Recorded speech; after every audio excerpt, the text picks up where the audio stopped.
उसी तरीके से आज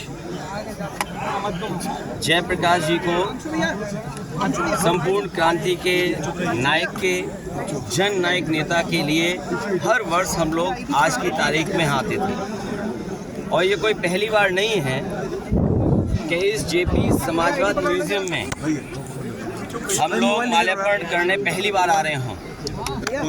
लेकिन पता नहीं सरकार टीन की शेड लगा करके, टीनें लगा करके, दरवाज़ा बंद कर करके, ताला लगा करके पता नहीं क्या बताना चाहती थी।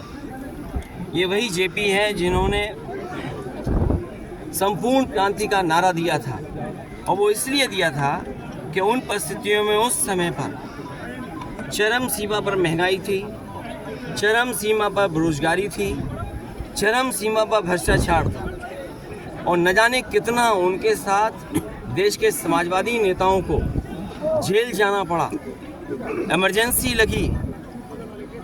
और जिस समय वो पीजीआई अस्पताल में थे, उस समय जो उन्होंने जेल डायरी लिखी, उसमें लिखा कि मैं कैसे सोच सकता हूँ एक लोकतांत्रिक देश में इमरजेंसी लग जाएगी। उसमें न जाने कितने लोगों को जेल भेजा गया, कई लोग कई वर्षों रहे, और उस पीड़ा को, उस तकलीफ और परेशानी को जीवन भर नहीं भूल पाए। लेकिन जो नारा दिया था संपूर्ण क्रांति का, जो जगाने का काम किया था, उसने परिवर्तन लाने का काम हुआ, और किया जनता ने। जनता की शक्ति के सामने सरकार की शक्ति का कुछ असर नहीं है। मुझे दुख इस बात का है कि पुलिस लगा करके यहाँ रोक रहे हैं। अधिकारी इस बात के लिए तैयार नहीं है कि किससे पूछें। तो कम से कम ये देश की और प्रदेश की जनता जाने और लोग जाने आखिरकार कौन रोक रहा है, कौन रोक रहा था।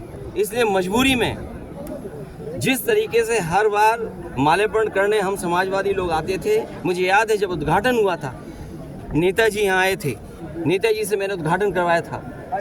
एकमात्र देश में समाजवादी नेता के लिए एक ऐसा म्यूजियम बना जिसमें उसके जीवन के बारे में लोग प्रेरणा ले सकते हैं। जो आंदोलन उन्होंने चलाए थाली बजा करके, वो उससे प्रेरणा ले सकते हैं कि सरकार के खिलाफ और लोकतंत्र में कैसे आवाज़ उठाई जा सकती है। आप आवाज़ दबाने का काम कर रहे हैं उन समाजवादियों को, उन आने वाली पीढ़ी को जो देश के लिए कुछ करना चाहते हैं, सपना देखा है उन्होंने। ये वही म्यूजियम है जो पूरे उनके जीवन के बारे में बताता है, उसको बंद कर रहे हैं। अपनी कौन सी नाकामी छिपा रहे हैं, अपनी कौन सी ऐसी चीज़ छिपा रहे हैं जिससे जनता को नहीं आने देते। न केवल ये म्यूजियम जो पीछे बड़ी इमारत है, बड़ी बिल्डिंग है, जो कभी नेताजी ने, जॉर्ज फर्नांडिस ने और उस समय के समाजवादी लोगों ने इसका शिलान्यास किया था। एक सरकार आई जिसने काम नहीं होने दिया, उसके बाद समाजवादी सरकार ने, पिछली सरकार ने इसको शुरू किया। और न केवल भारत में, बल्कि अगर ये बिल्डिंग बनकर के तैयार हो जाती तो दुनिया में एक पहचान बनती इस बिल्डिंग की कि हाँ, जेपी के नाम पर, जिसने इतने बड़े देश के लोकतंत्र को बचाने का काम किया, लोगों को जागरूक किया और एक आवाज़ दी उन्होंने। हाँ, मुझे लगता है कि देश की जनता को एक बार फिर इस सरकार की ताकत के खिलाफ लड़ना होगा, और बिना जनता की शक्ति के लोकतंत्र, समाजवाद और सेक्युलरिज्म बचने वाला नहीं। जो आवाज़ उन्होंने दी थी संपूर्ण क्रांति की, मुझे उम्मीद है कि सभी समाजवादी लोग मिलकर के आने वाले समय में लोकतंत्र बचाएंगे, समाजवाद बचाएंगे, संविधान बचाएंगे, और उस संविधान को बचाएंगे जो बाबा साहब भीमराव अम्बेडकर जी ने हम सबको दिया है। और जिस समय बाबा साहब भीमराव अम्बेडकर जी का दिया हुआ संविधान इन्होंने बदल दिया, उसी दिन समझ लें हमारी आज़ादी भी ये लोग छीन लेंगे। अखिलेश जी, ये संपूर्ण क्रांति का जो आपने आज नारा दिया है, ये कहाँ तक जाएगा, कब तक जाएगा?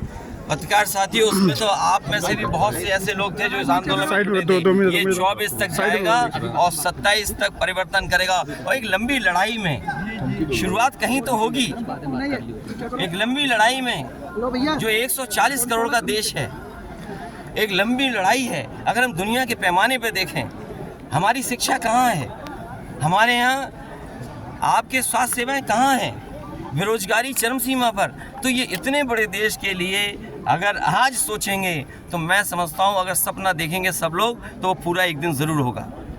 जयप्रकाश नारायण अखिलेश यादव।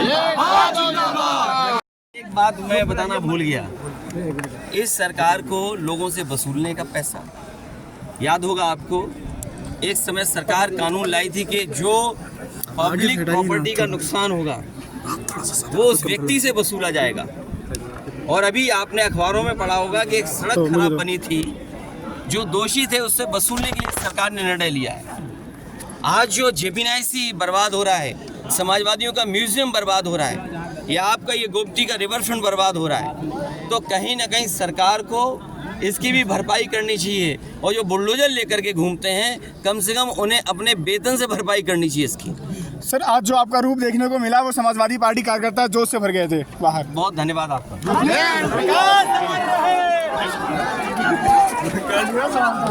अमर उजाला अब आपके टीवी पर भी। अपने स्मार्ट टीवी पर YouTube पर सर्च करें अमर उजाला, चैनल सब्सक्राइब करें और देखें ताजा खबरें, वो भी HD क्वालिटी में। और हाँ, बेल आइकन दबाना ना भूलें ताकि हर खबर हो आपके घर। अमर उजाला, निष्पक्ष, निर्भीक, निरंतर।